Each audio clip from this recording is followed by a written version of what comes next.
My name is Pye. I'm a portrait photographer and one of the founders of Pye Jirsa Photography and SLR Lounge.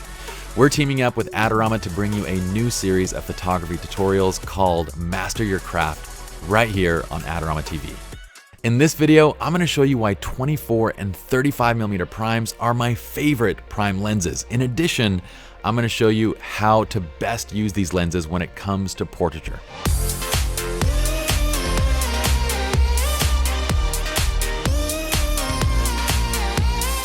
So let's dive in with number one. So number one, why do I opt for a 24 and a 35 prime? And it's because these are lenses that are just wide enough. So I know you can get wider, but honestly, for most scenes that I'm shooting in, the 24 or the 35 are gonna be wide enough lenses. Now in this case, the 24 will give you just a bit more, and in some cases that might come in handy, but really, most scenes and situations, you're going to be fine. And that's going to tie into our bonus tip as well. So let me show you some of these sample images. With either of these, at any point in time, you guys can look up in the top left corner to see which lens we're shooting on, as well as the EXIF data. So these are kind of environmental portraits, right? So this we're shooting on a 35. Again, I'm standing back a little bit, but it's a beautiful lens. We can get wide enough on any scene, especially with a little bit of distance. We're totally good. But I can also flip the lens portrait aspect ratio and utilize that kind of little bit of edge distortion, which we'll talk about, to lengthen things out.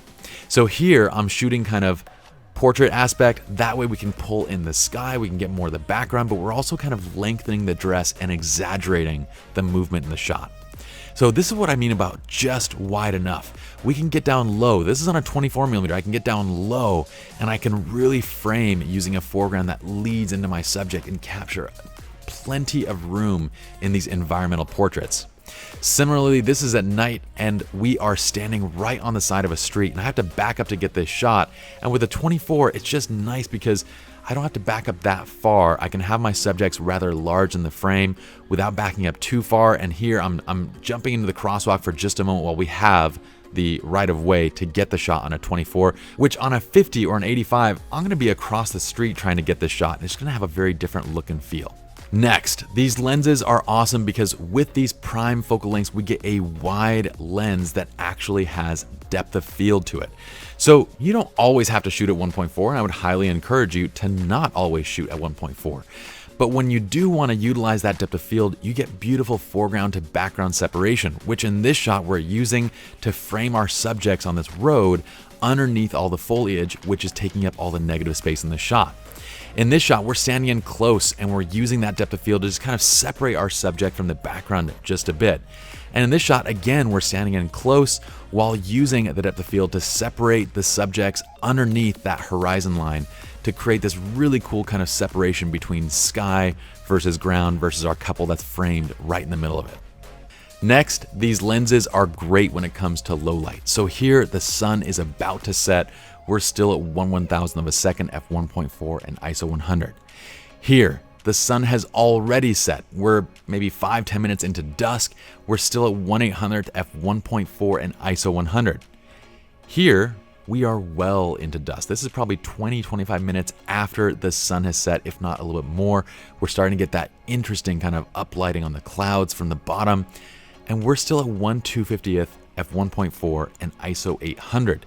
Now, given our current level of bodies and everything that's going on with cameras, we still have 2, 3, 4 stops of additional range in ISO. In addition, we can still drop the shutter. So we have tons of low light capability with these primes and 2 stops more than any other f2.8 variant, which makes having one of these a wonderful low light tool. Okay.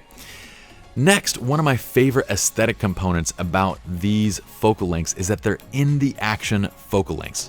What I mean by that is they require you to be close, but when you're shooting close, you're still capturing background. So this is a big deal because with other lenses like a 50 or an 85, you really aren't going to be getting a lot of background when you're shooting close to your subjects, and when you're standing far back, you don't get that in the action look to your photographs. There's a huge difference here in the sense of taking the viewer and putting them right into that scene with one of these focal lengths. I absolutely love that. It's great for family portraits. It's great for engagement. It's great for weddings. It's great for virtually any type of portrait that you're shooting to create that in the action effect. Here, we're actually shooting with a 35 inside of the veil with the couple. Here we're shooting on the 24 close to the subject, yet we're still seeing tons of background. We're seeing the environment in the shot, which again, we can't get that with these 50 and plus prime focal lengths. And again, here we're shooting on the 24. Now, the big thing is when you are shooting close and in the action, with both of these lenses, you'll want to keep your subject, or at least your primary subject, closer towards the center of the frame. And be careful, you can utilize the edge distortion, kind of like how we did earlier, right? Earlier here, we utilized that edge distortion to kind of lengthen out a dress or lengthen out legs in a flattering way. That's totally doable, but you want to be careful not to frame your subjects close to the lens and off to the edges, because when you're shooting close up in the action shots and you start framing away from the center, you are going to get quite a bit of distortion on both lenses, but even more so on the 24. Number 5, with one of these focal lengths, you have the ability to create very unique compositions. Now, this is kind of a summary of everything. You've got prime level optics, okay? You've got shallow depth of field. You've got a wide angle lens, and what that allows you to do is to create very unique things. So I can be shooting close to my subjects like here and be pulling the veil up and over the lens to get a nice swoop that leads directly into my subjects. Okay, so here we're actually pulling the veil up and over the lens. We're using sunlight as a flare that's kind of creating this kind of softness as the light goes through the veil and hits the lens. And then we're using our fingers to kind of block out and create a little shadow where we want our subjects to appear through that kind of faded, soft area. Here, like we discussed earlier, we can stand a little bit back and really do a beautiful job of using negative space and the shapes that are already in a scene to draw attention to our subjects. Here, it's similar. I placed her into the shadows, stood far back, and let all the lines and vines and everything lead into her. And again, I can't do that in most of these spaces with something that's not this wide. I need the width of one of these lenses to be able to do that. And I love doing foreground and background type shots. So these focal lengths allow me to place a subject in the foreground, one in the background, and kind of zoom through my foreground element to focus in on the backside person like we've done here to create, again, very interesting depth elements in a photograph. Last, when it's not quite wide enough, shoot portrait aspect ratio images and do a panoramic stitch as we have done here. Now, here's the deal. There's nothing wrong with ultra wide lenses, but for me personally, I don't want to spend the extra money and carry around another piece of heavy equipment when I know based on my shooting style and preferences, I'm only going to use it once or twice a shoot.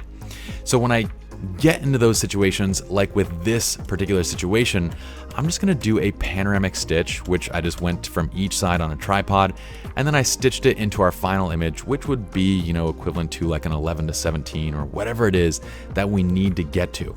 Just remember here, when you're doing this, hold it portrait aspect ratio, shoot a few extra images because there is going to be some distortion that you're going to want to crop out. So give yourself a bit of extra resolution to kind of work with when you're using this technique. Then once you're into Lightroom or whatever application you like, process those images. In Lightroom, you just right click, go to photo merge, and then panorama. I hope y'all enjoyed this tutorial. If you did, give it a like, subscribe to the Adorama TV channel, and comment below. Also, if you'd like to follow more of our work, you can check it out on Lynn and Jirsa, or you can follow me at Pye Jirsa on Instagram.